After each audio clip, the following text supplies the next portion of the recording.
Hey guys, thanks for watching. Thanks for listening. This is your host, Thomas Sari from On the Hot Podcast. Today, this will be the Combat Series episode number 71 for you guys today. Of course, this episode is going to be coming out on all four of our platforms, our Instagram account, our Facebook account, our YouTube account, and our Apple Podcast account. So let's go ahead and dive into the first segment of the Combat Series this week. I will be sharing my fight summary on the fight that took place last night in the UFC between Ilia Topuria and Max Holloway. So, in the main event of UFC 308, we saw Ilia Topuria successfully retain his featherweight title against Max Holloway, defeating him by knockout in the third round to retain the featherweight title and to remain the king of the featherweight division. So, my fight summary and my thoughts on this fight last night, I got to give it to Ilia Topuria. A round of applause, because he made me eat my words. I thought Max Holloway was just going to be too much for him to handle in that octagon, and Ilia Topuria proved me wrong. And Ilia Topuria became the first man in UFC history to knock out a future Hall of Famer, Max Holloway. I mean, Max Holloway has been in the octagon with guys like Alexander Volkanovski, Justin Gaethje, Dustin Poirier, Conor McGregor. None of those, and Jose Aldo, none of those guys were able to knock out Max Holloway. But Ilia Topuria became the first man to do it. And this fight was pretty fun for the 3 rounds that did last. They were fighting blow for blow, walking down each other, fighting toe-to-toe in the middle of that octagon. That was fun to watch last night in the main event of UFC 308. It just came that Ilia Topuria made Max Holloway make a mistake. And I thought it was going to be vice versa in the octagon. And we saw that Ilia Topuria rocked Max Holloway with that overhand right.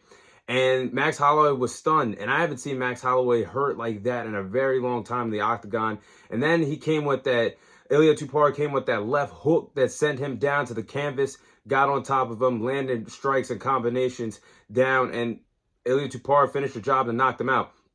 I believe that Ilia Topuria is the best pure boxer that the UFC has to offer right now. Even DC said after the fight that Ilia Topuria has the power of a Manny Pacquiao right now, something we saw years ago in the sport of boxing. Ilia Topuria has such a bright future, and in my opinion, last night marked him as the fighter of the year in the UFC right now. I mean, nobody has had a special 2024 the way how Ilia Topuria has had. He knocked out Alexander Volkanovski in the main event of UFC 298 earlier this year to become the featherweight champion. Alexander Volkanovski is one of the greatest featherweights in UFC history. And Ilia Topuria did that. Then, months later, you knocked out Max Holloway, the first man to ever knock out Max Holloway in UFC history. And you made both fights look pretty easy. I mean, I did have the fight scored 1-1 before the knockout occurred in the third round.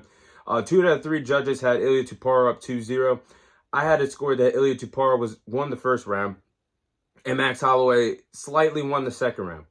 But that's how close this fight was, and it just came down to one mistake that Max Holloway made, and Ilia Topuria capitalized on it. He was like a blood that smelled blood. He was like a shark that smelled blood in the water.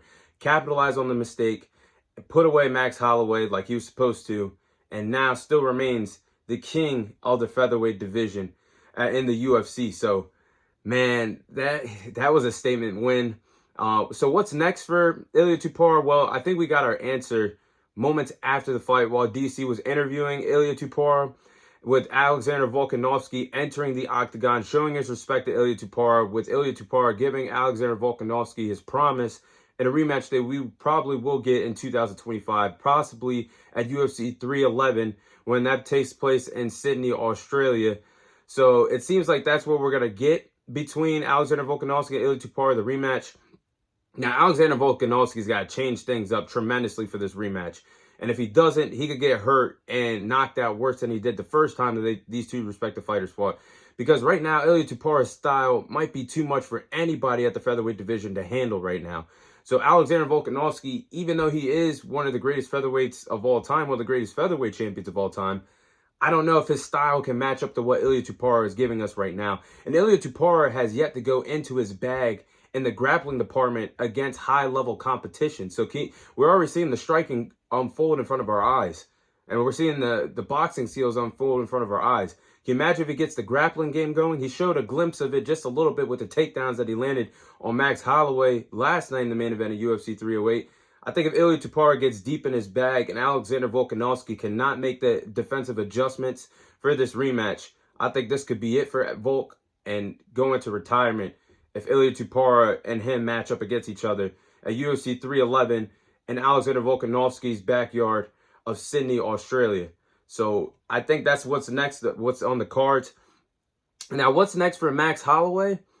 Max, it's not the end of the world for Max. I mean, Max is still 32 years of age. He still has a lot more gas in that gas tank for his UFC career. He's just been around for so long, you wouldn't even imagine he's only 32 years of age, and he's accomplished so much. But he still is the BMF champion. That title was not on the line last night in the main event of UFC 308. He still has that BMF title for knocking out Justin Gaethje at UFC 300. So Max Holloway, whether he wants to stay at featherweight, whether he wants to go back to lightweight, because off the top of my head, he is a top 5 contender at lightweight also right now. So he has plenty of options. He can possibly have a big fight at featherweight against Diego Lopez. I think that's an intriguing fight at featherweight. He can also fight any guy at lightweight. I mean, Dustin Poirier was giving his insight on an analyst show after UFC 308 concluded, and he even tweeted saying he wants a part of Ilia Topuria or Max Holloway before he retires. So maybe we could see a rematch between Max Holloway and Dustin Poirier for the BMF title on the line at lightweight at some point in 2025. So there's plenty of options for Max Holloway. I do believe we will see him within the next 6 to 7 months again in the octagon. But that is my fight summary between Ilia Topuria and Max Holloway.